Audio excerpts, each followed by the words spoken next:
पहले हम क्वेश्चन को पढ़ लेते हैं सर, ध्यान से देखो, क्वेश्चन को रीड करो। ये 4 साल का प्रॉफिट दिया है सर, 2010 11 11 12 12 13 13 14, 4 साल का प्रॉफिट है। ये क्या है मालूम है अपना? नेट प्रॉफिट बिफोर टैक्स, जो हमें एफएफबी में सबसे पहला चाहिए। This is called net profit before tax. अच्छा, ये आपका टैक्स रेट दिया है, जो हम लास्ट में टैक्स माइनस करें। हमारा फॉर्मूला आप देख लो एफएफबी का, लास्ट में हम टैक्स माइनस करेंगे, पहले हम एडजस्टेड निकालेंगे। अच्छा, ये क्या हो सकता है sir?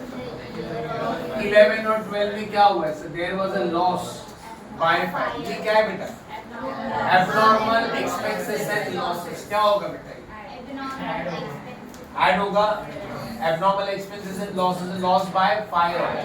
Next, in the year 12 and 13 there was a profit also। ये क्या है बेटा?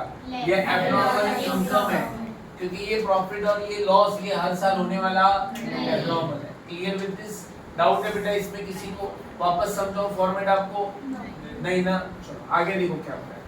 इट वाज एक्सपेक्टेड दैट, अब ये बात, ये जो एक्सपेक्टेड बोला है ना, फ्यूचर में होने वाला है। ये देखो क्या बोला है, डायरेक्टर्स फीस विल इंक्रीज, मतलब फ्यूचर में हमें डायरेक्टर को 12,000 रुपए और बढ़ा के देने। ये क्या मतलब है? फ्यूचर एक्सपेंसेस है। क्या बेटा? ये मैंने देखो फॉर्मेट में लिखा है फ्यूचर एक्सपेंसेस है, डायरेक्टर की फीस फ्यूचर में बढ़ने वाली है। तो फ्यूचर एक्सपेंसेस मैंने क्या बोला? माइनस करने बोला है ना। फॉर्मेट में देखो बेटा, फॉर्मेट है क्या? फॉर्मेट आप लोग के? अच्छा, रिडक्शन इन एडवर्टाइजमेंट एक्सपेंसेस, बताओ ये क्या है? ये पर है ना, पर है। रिडक्शन इन एडवर्टाइजमेंट एक्सपेंसेस क्या है बेटा? नहीं सर, आप जरा दिमाग लगाओ, एडवर्टाइजमेंट का खर्चा कम होने वाला है बेटा। ये फ्यूचर में इनकम है आपका, क्योंकि आपका खर्चा कम होने वाला है, रिडक्शन होने वाला है। आपने जो खर्चा किया था उस खर्चे में 42,000 कम होने वाला है, तो अपने लिए क्या है? इनकम है। तो ये हमारी फ्यूचर इनकम ऐड हो जाए। इंक्रीज इन डिस्ट्रीब्यूशन एक्सपेंसेस कितना है बेटा? मतलब खर्चा बढ़ने वाला है, it's a future expenses. As per the formula आप देखोगे तो हम प्लस माइनस करेंगे। अच्छा, ये क्या है sir? There was a non trade investment, कितना बेटा? 4,50,000 का नॉन ट्रेड, उसके ऊपर हमें क्या मिल रहा है सर? 10% इंटरेस्ट। मैंने आपको शायद लिखा के दिया है, देखो एब्नॉर्मल इनकम में देखो लिखा है interest on non trade investment है क्या? जरा देखो, हमारा इन्वेस्टमेंट है, कितने का इन्वेस्टमेंट है? 4.5 लाख का, उसके ऊपर 10% कितना आएगा सर? 45,000। ये क्या है सर? मेरी interest on non trade investment क्या होगा? एब्नॉर्मल इनकम है। क्या है? बस इतना दिया रहता है। देखो वहां पे लिखा है एब्नॉर्मल इनकम में लिखा भी है interest on non trade investment. तो नॉन ट्रेड इन्वेस्टमेंट कितनी है? 4.5 लाख, उसके ऊपर 10% निकालेंगे, दिस आंसर विल बी 45। समझ में आया? तो इस तरह से एफएमबी पहले हम लोग मार्क करके ले लेंगे, अभी हम सॉल्व करेंगे सर। अभी आप लोग कुछ भी मत करो, ध्यान देना sir how to solve it, please ध्यान देना सर। किस तरह से ये एफएमबी निकलेगा, यहाँ पे फोकस करें सर, फटाफट ध्यान देना। ऊपर लिखेंगे हम लोग calculation of what? Future maintainable profit. पूरा लिखना सर आप लोग। यहाँ क्या लिखेंगे सर?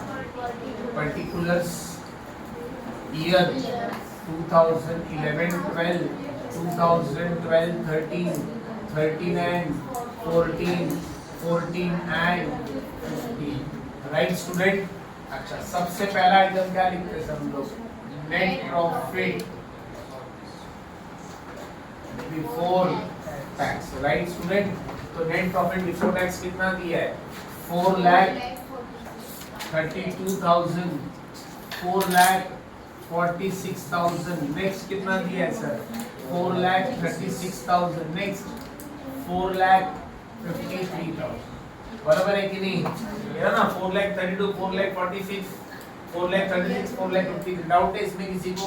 ये नंबर्स में समझ नहीं है आपको? समझाओ। ये 4,32 है, 4,46 है, ऐसा क्या दिख रहा है आपको?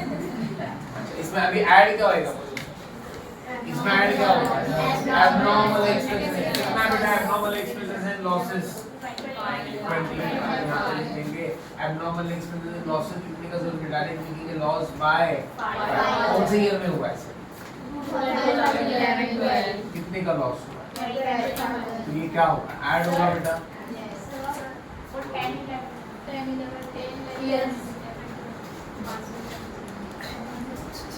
तो बोलने का था ना पहले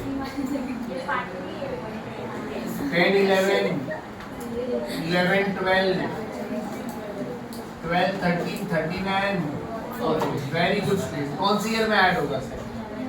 11 25,000 ना बेटा। Very very good. नेक्स्ट क्या बोला है सर?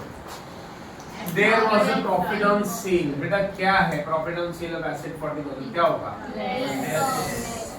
लेस होगा बेटा। इसको हम क्या बोलेंगे? इसको हम बोलेंगे abnormal income, that is profit on sale of asset। profit on sale of asset कितना है बेटा बताओगे? 40। कौन सी ईयर में? क्या होगा बेटा? माइनस है ना। बाकी ईयर्स में हम ऐसे डैश डैश। नेक्स्ट और क्या सर? ये क्या होगा? Directors fees. Yes, directors fees less होगा। कौन सी ईयर में सर? ईयर नहीं दिया तो डायरेक्टर्स फीस क्या होने वाला है? इंक्रीज होगा। कितना बेटा? 12। ईयर दिए तो हम लिखेंगे सब ईयर में पर एनम क्या होगा? Minus. Right student. Next reduction in advertisement. ये क्या होने वाला है? Reduction in advertisement expenses. कितना बेटा? 42 एवरी ईयर ना। तो 42 क्या होगा? ऐड। एवरी ईयर ऐड होगा सर। ये हमारी फ्यूचर इनकम है। फ्यूचर में खर्चा बच जाएगा तो फ्यूचर में हमारी income. Next is what? Increasing distribution expenses. Increasing distribution expense amount 48,000 per annum. तो 48,000 क्या होगा सर? माइनस एवरी ईयर ना, पर एनम होता है। हर साल हम इसको माइनस करें। Right student? अच्छा। और ये क्या है बेटा? नॉन ट्रेड इन्वेस्टमेंट है। ये क्या होगा सर? माइनस। कौन सी ईयर में माइनस होगा? ईयर जब नहीं दिया है तो उसको क्या करेंगे? सब ईयर में डालेंगे। नॉन ट्रेड इन्वेस्टमेंट कितना है बेटा बताओ? 45,000 माइनस 45,000 माइनस। चलो सर अब आपको क्या मिलेगा सर? एडजस्टेड प्रॉफिट ना। निकालो सर पहले 4,32,000 में से ये माइनस करो, ये प्लस करो, माइनस करो बेटा। कितना आता है? 4,32,000 माइनस 12,000 4,20,000। 4,20,000 में 4,60,000 तो ये दोनों माइनस करो।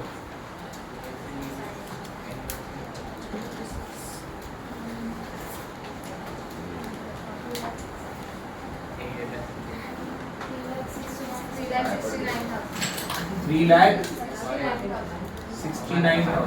Very good student. Second year का लो बेटा। 4,08,000। नेक्स्ट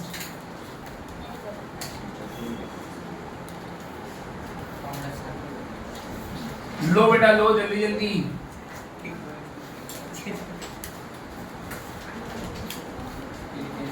पास 3,33,000 लास्ट का 3,00,000। Very good student. अब हम क्या निकालेंगे मालूम है? Average adjusted profit. Average adjusted profit कैसे निकालेंगे सर? इन सबके टोटल लो बेटा, टोटल लो। 3,69,000 plus 4,08,000 plus 3,33,000 plus 3,90,000 divided by 4। Total लो बेटा, अभी आपको लिखा के दिया। पहले ये सब करने के बाद एफएनपी निकालने के लिए एवरेज निकालो। कितना आ रहा है? 15 लाख डिवाइडेड बाय कितना आ रहा है बेटा? 3,75,000। ये मेरा क्या है सर?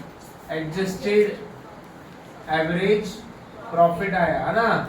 अब एडजस्टेड एवरेज प्रॉफिट में से क्या करेंगे? Tax minus. कितना परसेंट टैक्स बोला है? 40% टैक्स दिया है देखो क्वेश्चन में ना। कितना आ रहा है 40%? इसका 40% कितना आता है? 40%। इसका 40% हो ना पहले।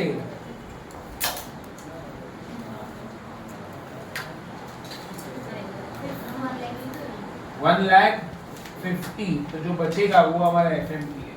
लास्ट में जो आएगा 2,25,000। अरे समझा? देखो सर पास।